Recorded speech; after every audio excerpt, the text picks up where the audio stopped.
Welcome back students. तो हमने देखा था कि वो इंतज़ार करते हुए बैठ के उनके बिज़नेस का आनंद लेते थे, समझने की कोशिश करते थे। यहाँ पे महक नहीं है, महक मतलब उनके बिज़नेस की महक को वो आनंद लेते थे, समझने की कोशिश करते थे।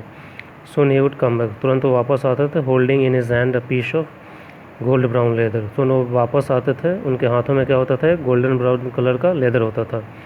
With eyes fixed on it he would remark, उनकी उस पर आँखें गड़ी हुई होती थी, फिर वो बोलेंगे, रिमार्क करेंगे क्या, व्हाट अ ब्यूटीफुल पीस, मतलब व्हाट अ ब्यूटीफुल पीस, मतलब कितना सुंदर एक पीस है। किस चीज़ का पीस है? लेदर का। जर्मन थे वो, तो करेक्ट इंग्लिश नहीं बोल पाते थे। When I too had admired it, जब मैंने भी उसकी प्रशंसा की, एडमायर्ड मीन्स प्रशंसा किया, ही वुड स्पीक अगेन, वो फिर से बोलेंगे। When do you want them, मतलब when do you want them, कब तुम्हें ये चाहिए। And I would answer, oh as soon as you conveniently can, जितनी जल्दी आप कन्वीनियंटली मतलब आराम से दे सकते हो। अब मतलब आप अपने खुद बताइए कि आप कितने आराम से कितनी जल्दी दे सकते हैं। एज सुन एज में तो जितनी जल्दी आप अपने आराम से, कन्वीनियंस का मतलब क्या होता है, आराम से दे सकते हैं। And he would say tomorrow fortnight, मतलब टुमारो फोर्टनाइट, ठीक है। और if he were his elder brother I ask my brother, और अगर ये उनके ब्रदर से पूछना पड़ेगा अगर, तो वो बोलेंगे आई आस्क माई ब्रूडर। ये ब्रूडर जो है इट्स अ जर्मन वर्ड, ये गलत नहीं है यहाँ पे, मतलब ब्रदर बोलने की जगह ब्रूडर बोले। जर्मन में ब्रदर को ब्रूडर बोला जाता है, ठीक है। देन आई वुड मर्मर, फिर ये थोड़ा सा बुदबुदाएंगे, thank you. Good morning mister Gessler, good morning he would reply, फिर वो भी गुड मॉर्निंग रिप्लाई करेंगे। Still looking at the leather in his hand, और उस समय भी वो अपने हाथ में जो लेदर है उसी की तरफ देखते, मतलब इनको अपने बिजनेस से बहुत प्यार था, कहने का मतलब ये है। And as I move to the door, और मैं जैसे ही डोर की तरफ बढ़ा, मूव किया, I would hear the tip tap of his slippers going up the stairs, मैं सुनूंगा उनके स्लीपर्स का टिप टैप, जो स्लीपर्स का जो आवाज़ होता है, गोइंग अप द स्टेयर्स, ऊपर जाते हुए, सीढ़ियों से ऊपर जाते हुए। To his dream of boots, मतलब अपने बूट्स की सपनों में, मतलब ऊपर क्या था उनका, दुकान के ऊपर उनका शायद उनका वर्कशॉप था जहाँ पे बैठ के जूते बनाते थे, राइट। एक्चुअली इस बुक में ना नंबर ऑफ़ पेजेस इधर उधर हो गए हैं, जैसे ये देखो 73 है, फिर 80 है। मैं बस उस पर वापस जा रहा हूँ, 73 के बाद 74 पे जाएंगे, तो ये वापस चले गए, सीढ़ियों से ऊपर चले गए अपने अपने सपने, जूतों के सपनों में। I cannot forget that day on which I had occasion to say him, मैं वो दिन नहीं भूल सकता जिस दिन मुझे मौका था, ओकेजन था उनसे बोलने का। Mister Gessler, the last pair of boots creaked, you know, last pair मतलब जो अंतिम पेयर आपसे जो बनवाया था वो क्रिक कर गया, मतलब थोड़ा टूट गया, उसके अंदर थोड़े से खरोच दराज आ गए, वो टूटने लगा है, यू नो, क्या आपको पता है, ठीक है। He looked at me for a time without replying, वो मतलब वो दिन को वो भूल नहीं सकते जिस दिन उन्होंने कहा कि उनके जो लास्ट पेयर जो बनाए थे, पिछली बार जो अंतिम पेयर उन्होंने दिया था उसमें थोड़ी ख़राबी आ गई, क्रिक हो गया, ये बहुत ही मुश्किल था, इसी कारण वो दिन को भूल नहीं सकते क्योंकि उनके जूतों में ख़राबी होती ही नहीं थी। He looked at me for a time without replying, वो मेरी तरफ कुछ समय के लिए देखे, विदाउट रिप्लाइंग, कुछ भी जवाब दिए बिना। As if expecting me to withdraw or qualify the statement, as if जैसे ही वो मुझसे एक्सपेक्ट कर रहे हैं कि मैं अपने स्टेटमेंट को क्या कर लूँ, विदड्रॉ कर लूँ, मतलब वापस ले लूँ, मतलब उन्हें भरोसा था कि वो आदमी क्या बोल रहा है, उसे अपने शब्द को वापस ले लेना चाहिए, मतलब ऐसा संभव ही नहीं है। Or qualify the statement, or qualify the statement मतलब साबित करे, कैसे। Then he said it shouldn't have creaked, मतलब ऐसा नहीं, मतलब इट शुडंट हैव क्रिक्ड, ये ख़राब नहीं होना चाहिए था।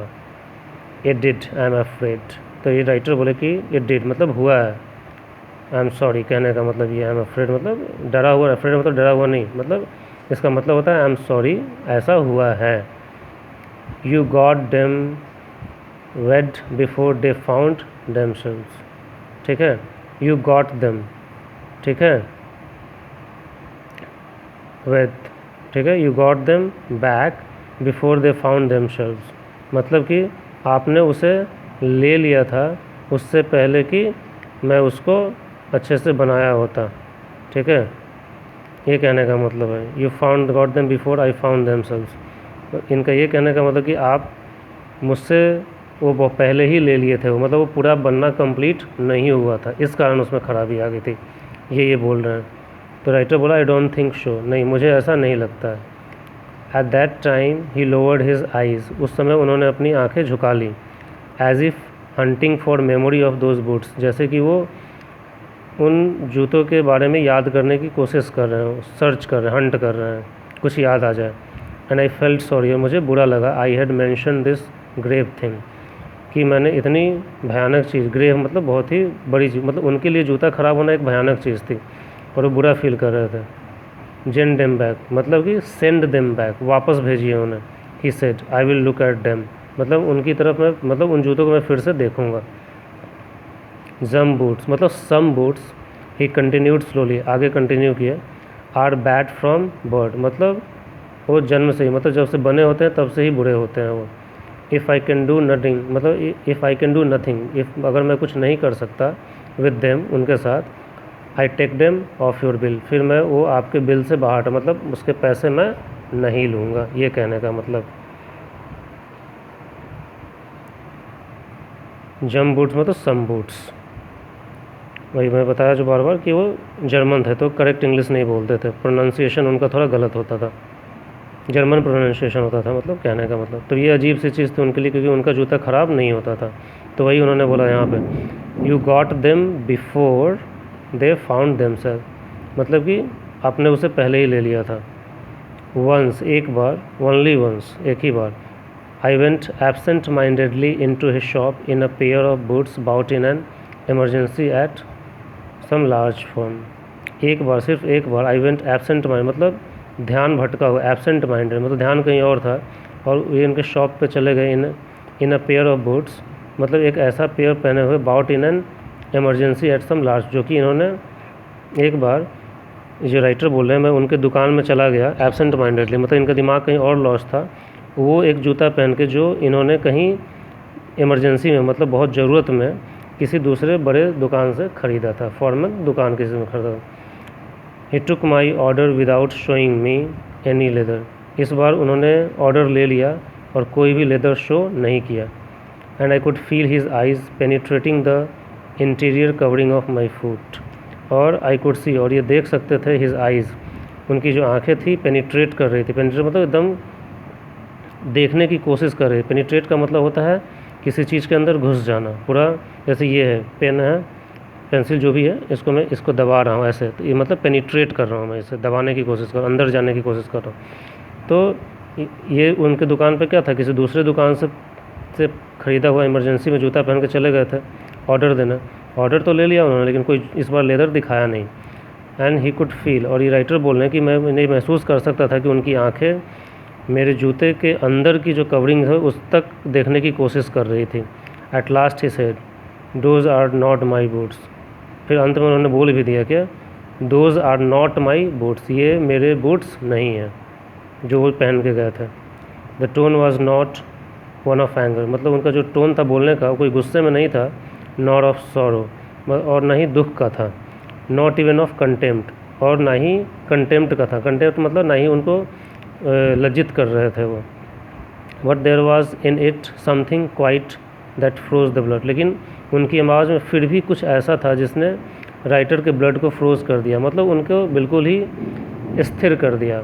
उन्हें मतलब कुछ अजीब सा लगा उनकी इस चीज़ को सुन के, those are not my boots. उनकी आवाज़ में शायद कुछ ऐसा था जो गुस्सा नहीं था, दुख भी नहीं था, ना ही उनको बुरा कह रहे थे वो, लेकिन फिर भी कुछ ऐसा आवाज़ में था उनके जो कि उनकी ब्लड फ्रोज कर गई, मतलब ऐसा लगा कि सब कुछ रुक गया उनके लिए, खून रुक गया उनका, उनके शरीर में खून का बहना बंद हो गया।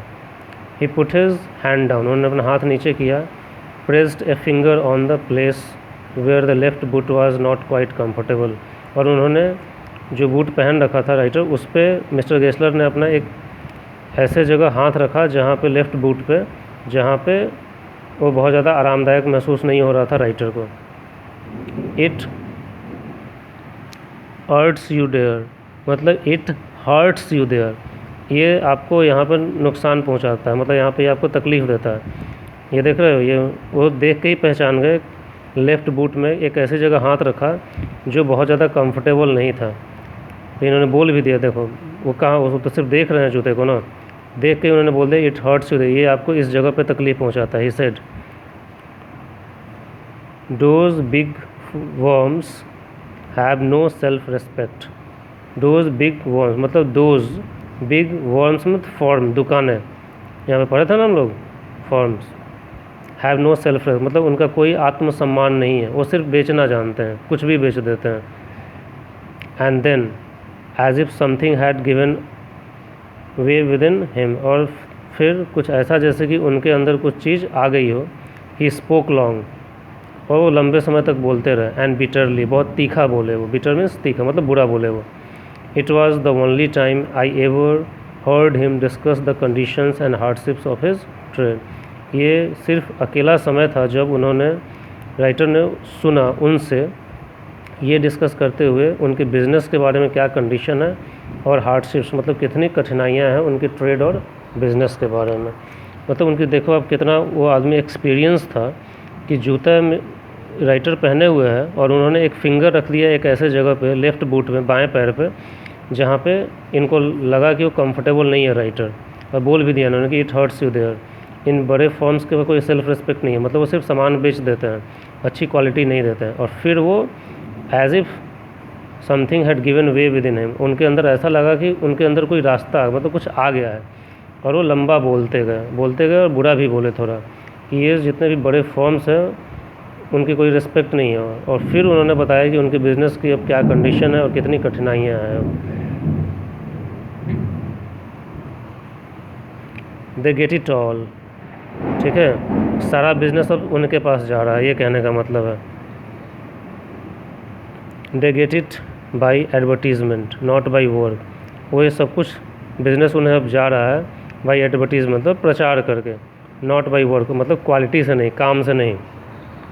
काम उनका घटिया है, सिर्फ वो अपना क्या कर रहे हैं, एडवर्टीज़मेंट कर रहे हैं। आगे ये बोले they take it away from us, मतलब they take it away from, मतलब ये जो बड़े फॉर्म से, बड़े दुकान वाले, बिज़नेस वाले, फैशनेबल, वो उनका बिज़नेस उनसे छीन रहे हैं। हु लव आवर बूट्स, जो हम, हु लव आवर बूट्स मतलब जो हमें, हमारे जूतों को प्यार करते हैं, पसंद करते हैं, उसे वो हमसे छीन रहे हैं। इट गोम्स टू दिस मतलब इट कम्स टू दिस, अब ये इस चीज़ पे आ गया है प्रेजेंटली, मतलब आज presently, I have no work मतलब मेरे पास कोई काम नहीं है। तो अपने बिज़नेस की प्रॉब्लम बता रहे हो कि ये सारे जो बड़े फॉर्म्स हैं उन्होंने सारा बिज़नेस छीन लिया है उनसे। They take it away from us, सब कुछ ले लिया है, जो लोग हमारे जूतों को पसंद करते थे उन्हें भी छीन लिया है। और ये इट कम्स टू दिस मतलब ये अब इस स्थिति में आ गया है कि प्रेजेंटली, आज के समय उनके पास अब ज़्यादा काम नहीं है। Every year it gets less, हर एक साल ये कम होता जा रहा है। यू विल सी मतलब तुम देखोगे, मतलब और ख़राब होगा। And looking at his lined face I saw things I had never noticed before, और राइटर बोल रहे हैं कि मैंने उनके लाइंड फेस में, मतलब उनके चेहरे पे झुर्रियाँ आ गई थी, लाइन बढ़ गए थे, उस पर देखा और नोटिस किया कुछ ऐसी चीज़ें जो मैंने पहले कभी नोटिस नहीं किया था। Bitter things and bitter struggle, तीखी चीज़ें मतलब गंदी चीज़ें, मतलब उनके अंदर भी गुस्सा, मतलब बीटर आ गया था, और तीखा संघर्ष।